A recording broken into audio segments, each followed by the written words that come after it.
We're running a little bit behind. Good morning. Good morning. Today we're going to begin a two-part series on Bible verses that are often misused, determining LGBTQ ideology, theology, as discussed in the book Unclobber by Colby Martin. Has anybody read or heard of that book before? I haven't read it. So for Christians, it's often easily accepted to love one another. We use that a lot. We talk about helping those in need, doing charity, practicing forgiveness. Yet for years, the Bible is used to promote virtues of racism. More modern theologians finally changed that, but some Christians still have a way of misusing it for the themes of homosexuality and non-cis identities. So that's still very divisive within our churches. Even though we talk a lot about loving and being open, we still sometimes find that that doesn't apply in that situation for some reason. So this book was written by the Reverend Colby Martin, who grew up a conservative Baptist from Oregon.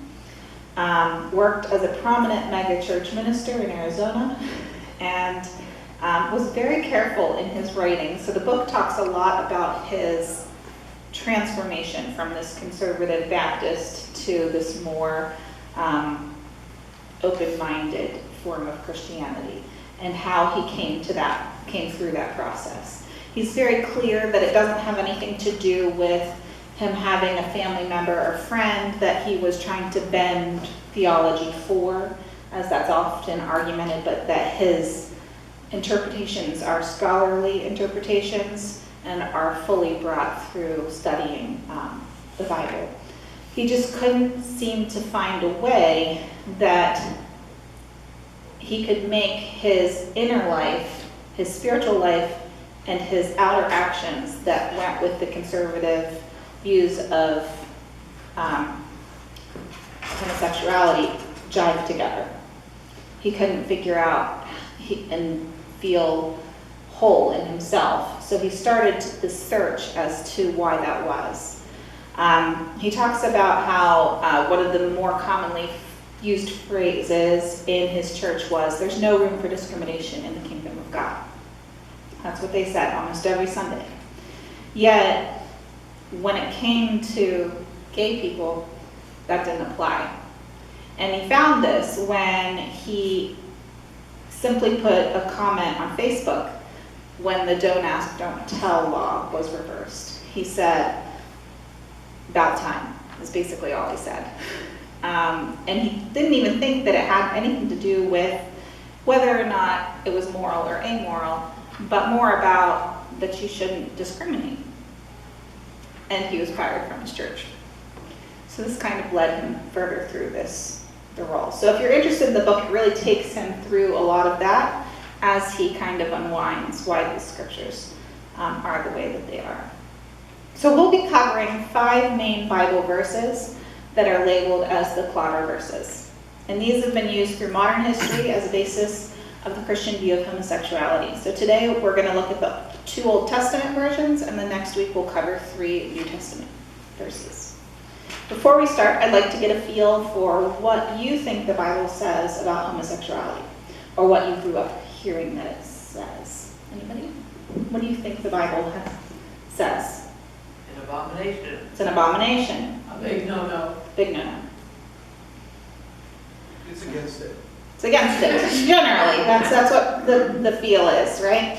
So the first scripture that we're going to go back and look at is Genesis 19. And forgive me, my glasses broke today, so my eyes, I'm trying to read as best as I can. So if I stutter, that's why. So this Genesis 19 is Sodom and Gomorrah.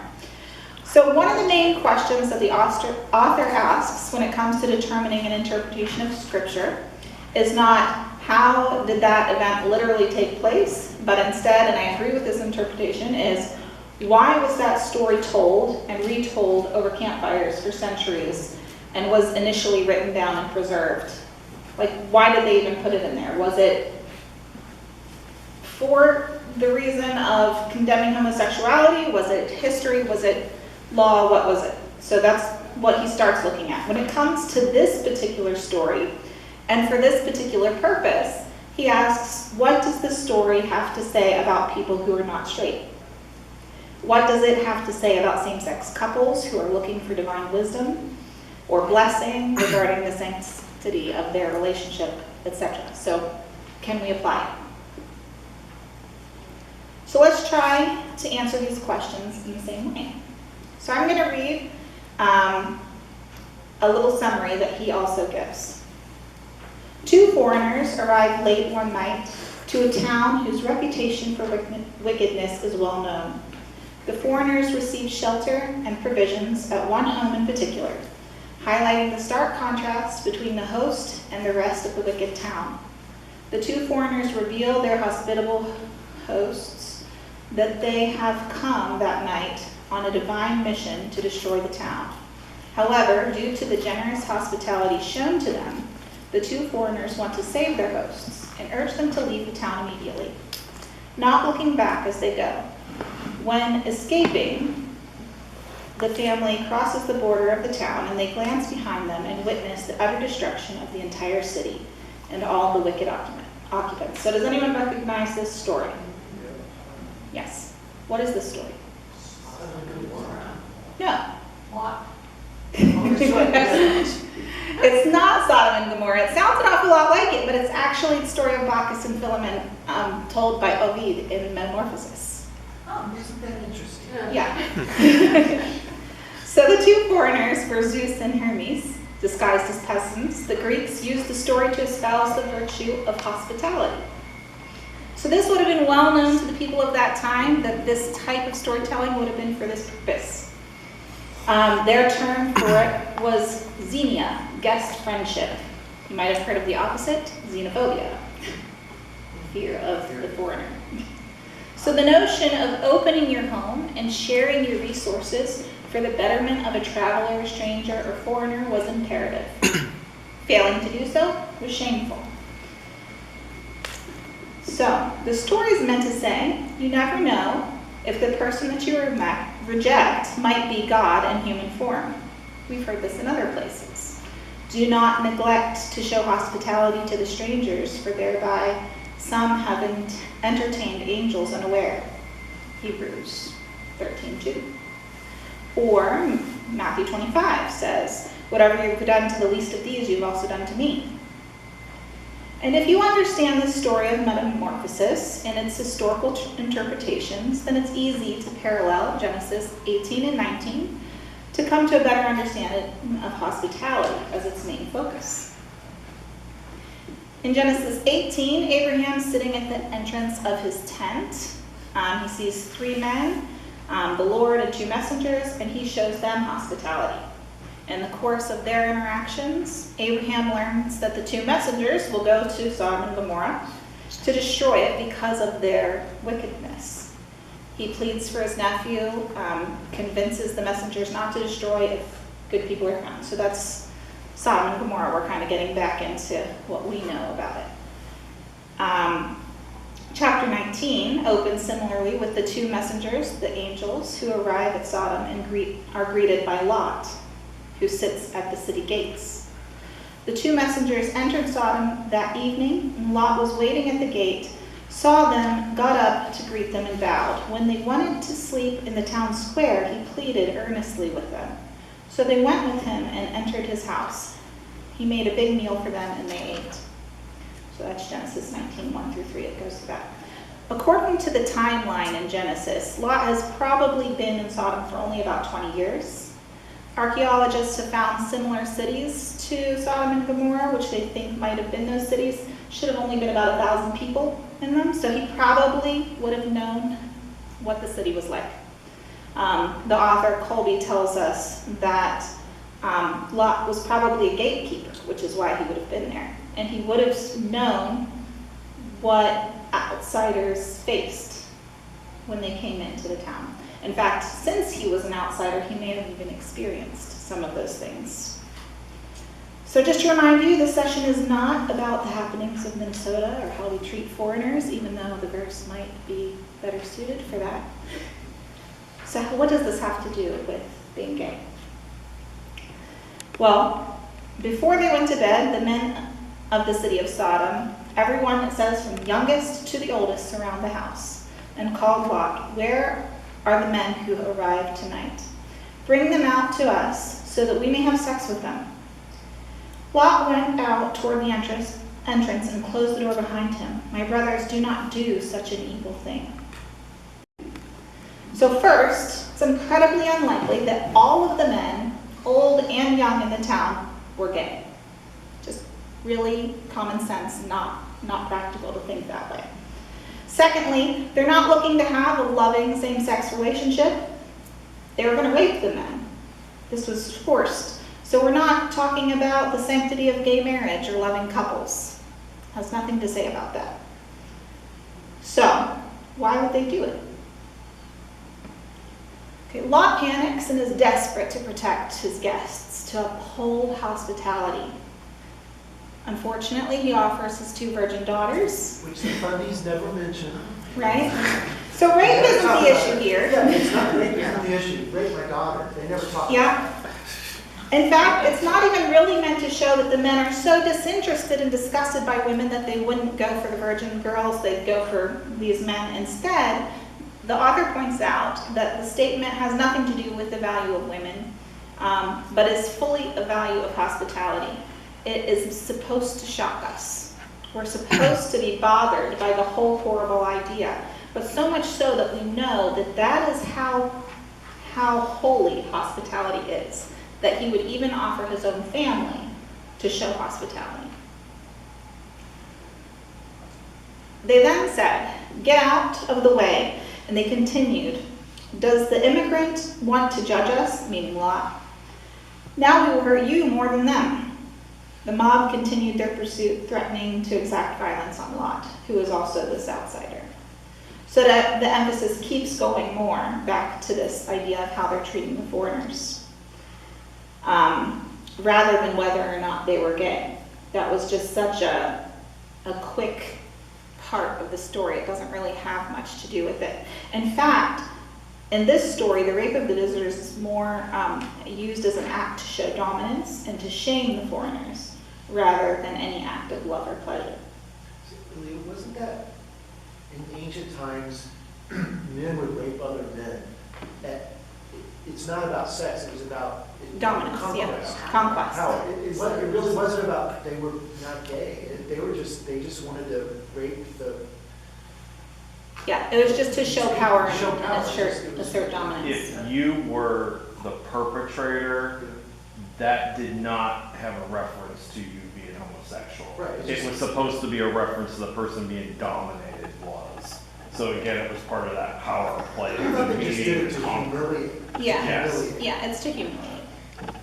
So the story ends with the messengers warning Lot, just like Zeus and Hermes did, to take the family out, and immediately the town and city would be destroyed. So we're left only really to draw similar conclusions about the meaning of the story. So how did it get to be so twisted? Now, if we look at this question again with the knowledge that we know, what do you think that this says about homosexuality? Does it change what you thought it said? It doesn't really say anything about them. It says nothing about it. Yeah. It doesn't. Isn't it true, maybe I'm jumping ahead, is it Jesus, somewhere in the New Testament, in one of the Gospels, where he zeroes in on it was an issue of hospitality, it wasn't about sexuality, right? Yeah. Give me 2 paragraphs. Sorry, Okay. I'm sorry. That's why I don't intend to. No, it's all right. No, it's fine. So in Genesis 19, the scriptures only mention of Sodom and Gomorrah. If that was all that we had about it, we would have to try and figure it out on our own. But it's not. Like Jim said, there are other references to it throughout the Bible. So not only do we have the Greek interpretation of Ovid of a similar thing, so we know how similar stories were used and viewed, we also have Isaiah, who spoke about Sodom and Gomorrah, and he said, when he was warning his people, if the Lord of heavenly forces had not separated us, we would be like Sodom. And he bluntly called Israel's leaders the leaders of Sodom. And he makes similar comparisons because he says that that Israel's worship had become meaningless. It caused them to neglect doing good, such as seeking justice, defending the oppressed, tending orphans and widows. So he kind of draws those comparisons, that because they're not doing good, they're like Sodom and Gomorrah in that way. Ezekiel, and Jeremiah says similar things about his prophets too. Ezekiel says, excuse me, that Jerusalem had become in the eyes of God even more detestable and depraved than Sodom. He says, now this was the sin of your sister Sodom. She and her daughters were arrogant, overfed, and underconcerned. They did not help the poor and the needy. They were haughty and did detestable things before me. Therefore I did away with them, as you have seen. So for Ezekiel, it has nothing to do with sexual immorality. It was, the lack of justice. Matthew, which is one of the things you're talking about, in 10:14 through 15, Jesus stood in front of the Jewish people and said,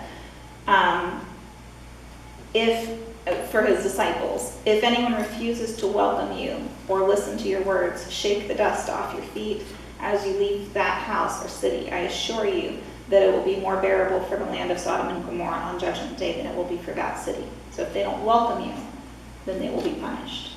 Do you want to say that? Okay.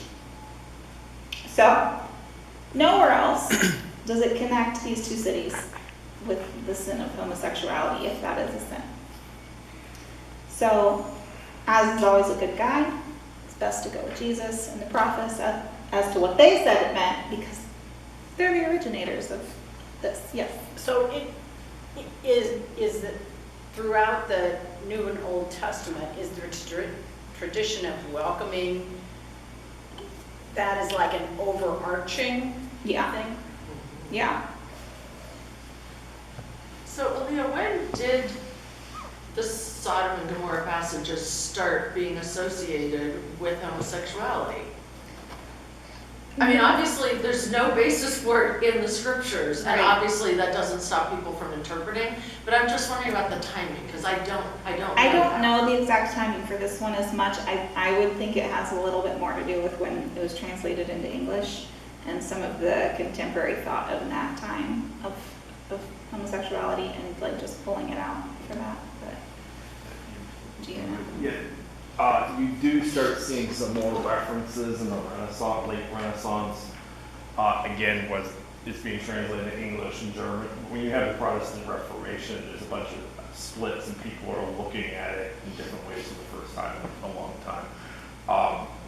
You have it to a limited degree that's kind of used when they want to, but it really seems to start exploding in the 18th and 19th century, especially with the reawakenings in the 19th century. What we're at now is kind of the descendancy from that.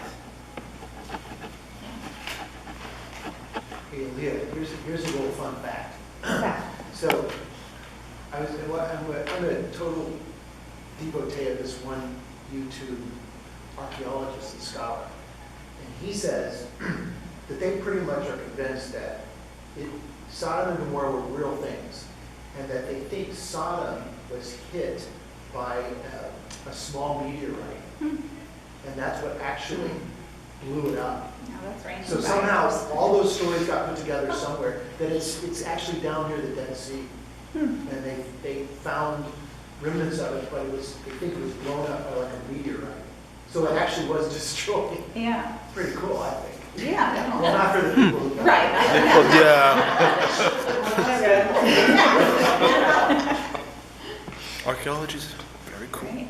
Now, I always love to see how things connect. Like, we talk about how so many of these older verses weren't real, but at the same time, there are so many little things that show, well, maybe there's a bit of truth. Where there's smoke, there's often fire. Right. Or something. Or an explosion. Or he's Right. Well, and I think the other thing, and you illustrated this by reading that story, first of all, like it's Sodom and Gomorrah, and you went, no, it isn't, is that we are so removed from the time and the context. Right. That so much in the Bible is just blatantly stolen from other religions or mythologies or whatever, and everybody reading it or hearing it at that time knew that, Right. but we don't, so we think it only ever came from the Bible. Exactly. All right, so the next set of verses we'll move on to is in Leviticus, and no one likes to read Leviticus, so how many of you have actually read the stories? I shouldn't even say stories because it's not like that. Do you know Jesus quoted from Leviticus? All the time. In the other book. Yeah, he So as did. much as we hate it, Right. well, he liked to read. You like what? He liked to read from it because he was all about how it should be and Yeah. how you're misusing That's it why he and did. hypocrisy and things. So let's look at Leviticus 18:22 and 20 through 13. So these are the abomination verses. So you guys mentioned abomination. This is where this comes in. So Leviticus 18:22 tells us, "You shall not lie with a male as with a woman. It is an abomination." And Leviticus chapter 20, verse 13 says, "If a man lies with a male as with a woman, both of them have committed an abomination. They shall surely die and be put to death. The blood is upon them." First glance, strikingly harsh, seemingly clear, right? So you can see where a lot of people get that from. But we're going to look a little deeper. So we're first going to tackle the word abomination. It's pretty loaded, evokes in our modern view subhuman, vile, gross, detestable, the worst of the worst, right? When people were labeled an abomination, it tends to dehumanize them. Colby borrows the word infrahumanization, which comes from Richard Beck's book, The Unclean. It says that this is the phenomenon of seeing people as less than human. In particular, it denies them secondary emotions, such as love, hope, admiration, pride, conceit, nostalgia, and remorse, which are quintessential human emotions. In contrast, they are only allowed the primary emotions: pain, pleasure, fear, joy, surprise, and anger, which we share with the animal kingdom, it says.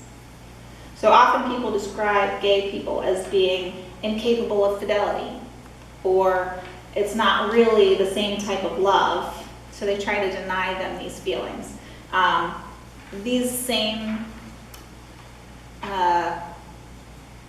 This was also used during slavery to deny the human quality of people who are black. And the Holocaust. And the Holocaust. Basically, any form of dehumanization, you try to eliminate those things which makes them different than just animals. So when somebody calls another person animal, Right, like we heard, yeah. a monkey. A monkey, yeah. So why label it in this way?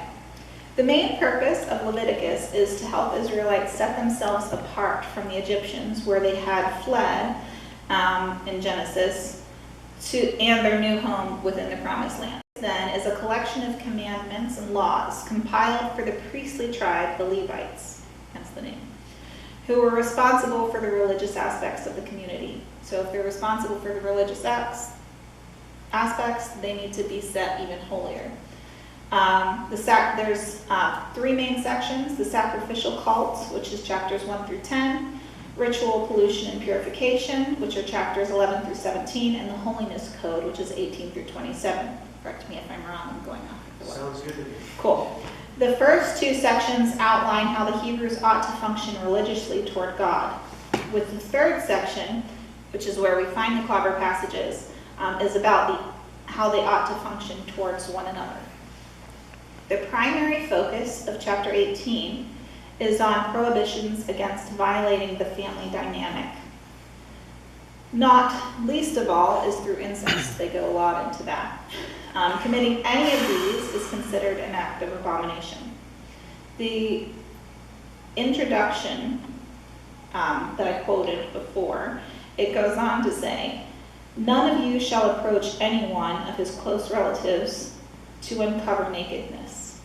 And that follows with 14 verses laying out every possible form of incest that there is. Not with uncles, not with aunts, not with siblings, not all of it. So that's a big focus there. Then 21 seems to kind of deviate and goes into don't sacrifice your child to the Canaanite god. Also not great for family cohesion. And then we arrive at the clever passage in 22. You shall not lie with a male as with a woman. It is an abomination. The section then wraps up with the prohibition against bestiality in 23. In these verses, people say, I have heard and know several people have said being gay is equal to bestiality, being gay is equal to rape, being gay is, and they try and say how horrible it is. You wouldn't let someone who did this do that, would you? Surely they can't be in the ministry if they, would you let a rapist be in the ministry? Well, no. So I've heard those arguments where people compare them to each other, and it's because you've got them all in this same sort of section. And it all seems to run together. The 18 verses, though, are designed to protect the family dynamic. They're labeled what the Egyptians did, what the Canaanites did. It's just really meant to set them apart. So the author stops here to take a look and go back at the word of abomination, and also a few other words and what they actually mean in the original language. So in the original Hebrew, in Leviticus 18:22 and 20:13, there's a weird juxtaposition of nouns. So it uses the word for man, which is also the word for husband, ish. And it uses the word, and then there's also a word for males, which is zakar. So men and males in general. The same goes for women. You've got isha for women, wife, and you've got nekeva for females. And normally, man and husband and wife go together, and males and females would go together. But in this one, for some reason, it uses males with wife. So those two pairings aren't generally true. So what this says is that there's probably more to the interpretation than we get in our English language a little bit. It's probably speaking more on particularities rather than general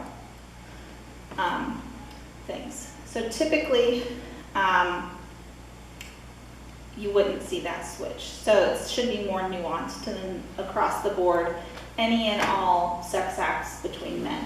It's not what it's talking about. Second, the verses are meant, if the verses were meant to prohibit sexual relations, then the second half of the verse is superfluous. In other words, the law was intended to prohibit men from having sex with men, then why say as with a woman at all? Just say, don't lie with a man.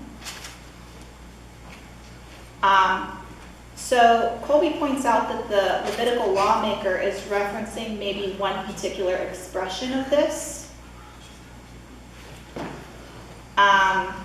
It also, ironically, doesn't talk about women lying with women. So it's not overarching homosexuality. So kind of going into, I can't remember if it was you or Jim, asked when this started to happen, this translation, or this understanding. In 1530, William Tyndale started to insert the not in the word as with, and then other translators also did. So as with a woman wasn't there, it was just woman or wife. So and some of those phrases, when put together in the Hebrew, actually mean bed. So when you add in the as with, it changes things. And that started to happen only when we started to translate it into English. So it kind of takes away some of the nuance that might have originally been there. It's difficult then to make a sweeping judgment using those words when we don't have a full understanding of what it was meant. Now the word abomination, we do know. We know what that means. The Hebrew word is tovah.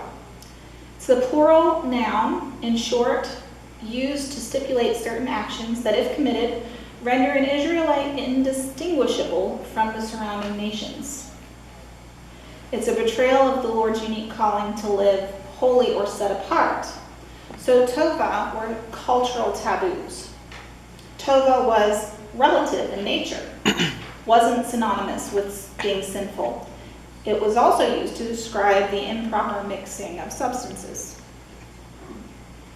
In fact, they had stronger words that were used to say sinful. So just not kosher. Yeah, just not kosher. So calling an action tova implied violation of cultural divisions.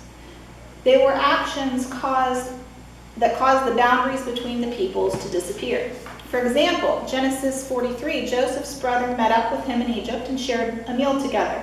But the Egyptians did not eat with them because it was tova for the Egyptians to eat with the Hebrews. Not only that, shepherds were considered tova to the Egyptians.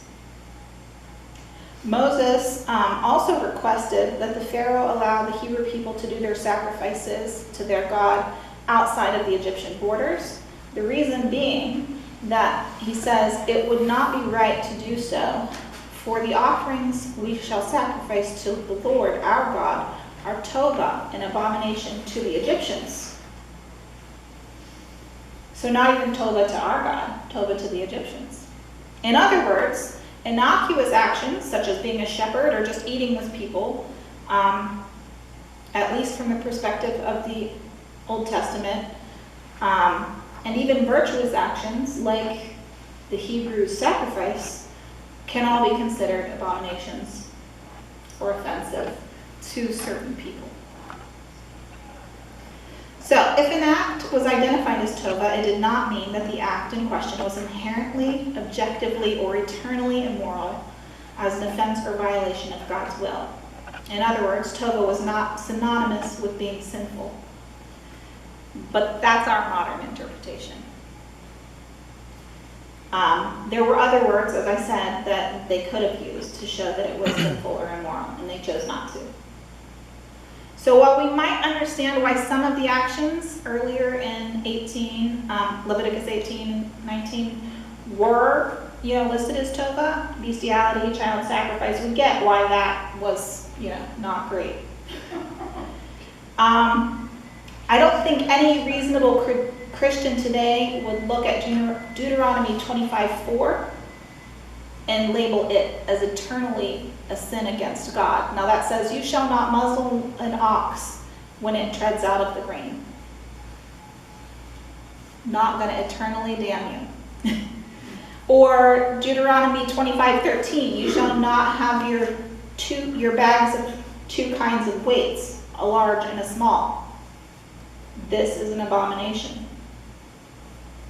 This is, not too far from what we just read about homosexuality. It's all in the same line of things, all using that same word. So in Deuteronomy 14, 1 through 21, once again, tova is used to separate what might be acceptable for other nations, but is forbidden for Israel. Verse 3 says, you shall not eat tova, followed by the long list of animals that are considered unclean. So these are the cleanliness laws. We're familiar with these. You may not eat a double cheeseburger because meat and cheese can't be put together. If any of you have had that recently, you are an abomination. If you have used a polycotton blend, you have mixed substances, that is tova, you are an abomination. All of these things are within the same context. The passage culminates with, you shall not eat anything that is died naturally. You may give it to the sojourner within your towns, that he may eat it, and you may sell it to a foreigner. But for you, you are holy and set apart. So it's forbidden for Israel, but not forbidden for everybody else. God doesn't care what everybody else does. So it's not a whole overarching sin. It's not about morality, it's about identity. In Deuteronomy 22, for instance, we read more about, like I said, the polycotton, the crossing wool with linen, you can't plant two different seeds. It's all about how you identify. Some scholars maintain that Leviticus really only applied to men in the priestly tribe of Levi.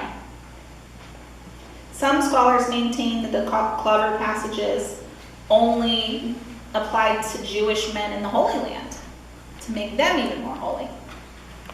And some say that it really only applies to family context. So if we're married, I should not then have another relationship.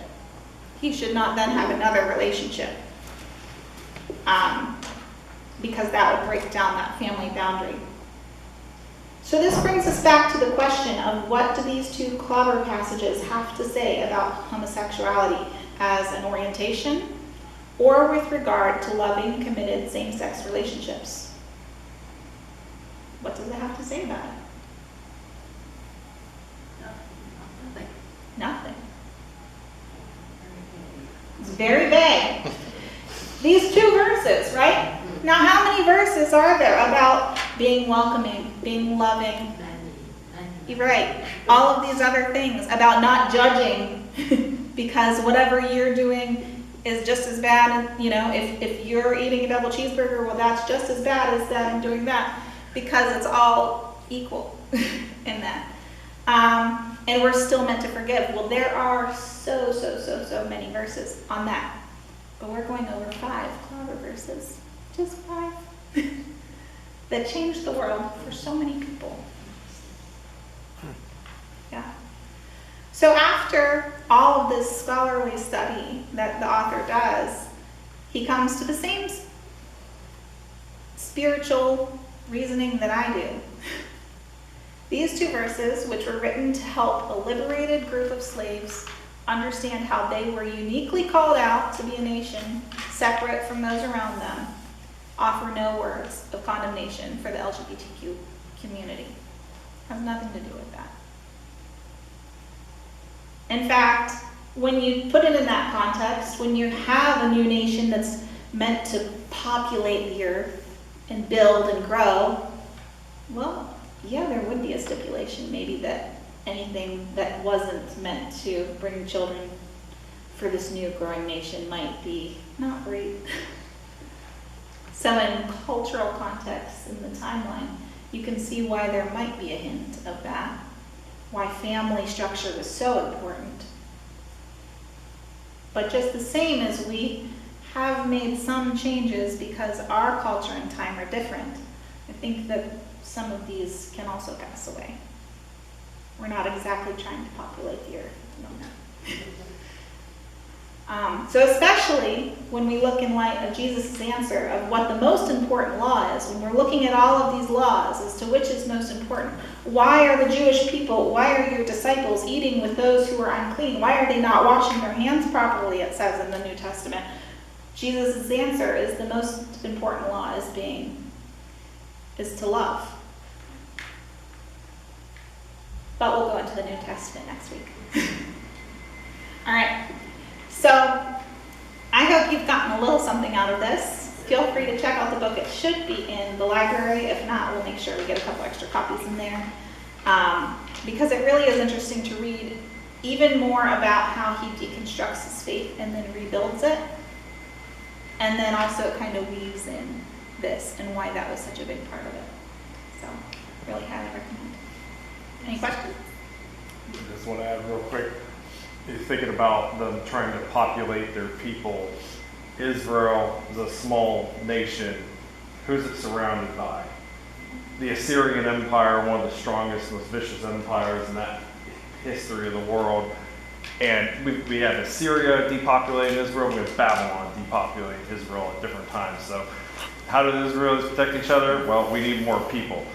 Eventually, that means they're also fine with polygamy, which I'm pretty sure you just covered is an abomination. Yeah. But they're probably plenty fine with that for a few Actually, oddly centuries. enough, I don't believe polygamy is one of the abominations because Abraham was... There was a lot. But there was a lot of- there's the line in there that Right. they can't. You wouldn't think you that have that to would be be with a one thing. relationship. Right. Yeah, they kind of conveniently throw that out. Yeah, they use a lot to their own purposes several times.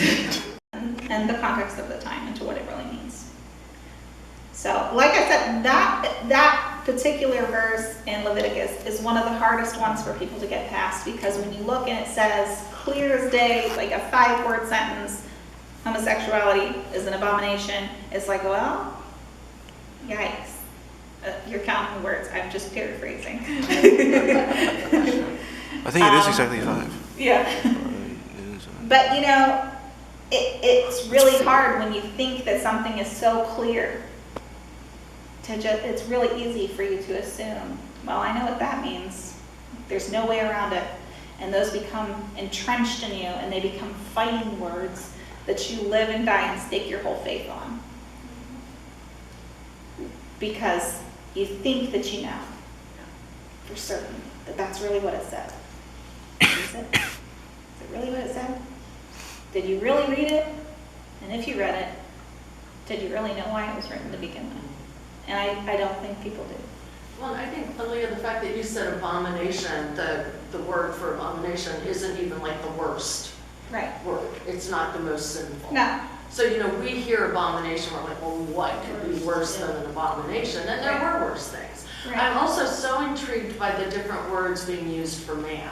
Yeah. There, I'm still sort of processing that and wondering where the power and dominance piece comes to play in that too, if Right. we're looking at 2 different words for Yeah, man. he goes further into it than I had time to go into, and I kind of struggled because I know it's hard to discuss in front of everybody all of the differences in the language. I love looking at what words really mean. But he talks a lot about how the different meanings seem to be more like relational, like the marriage, wife, and so forth. And also then humanity, you know, like mankind. So which one is it talking about? And he discusses more as to which ones it seems to be talking about. And again, there's that combination of when you add woman in with another word that's right next to it, that it becomes almost like marriage bed rather than wife. So do not lie with a man when you're married. Takes on a whole other context than don't lie with a man at all. Because if I'm already married, I'm already in a relationship. So that's breaking down the That's fine just tune of things. infidelity. Yes, that's infidelity, yeah. So it doesn't mean the same thing at all. But, anybody else? Thank you. Yeah, all right. Well, hope to see you all next week.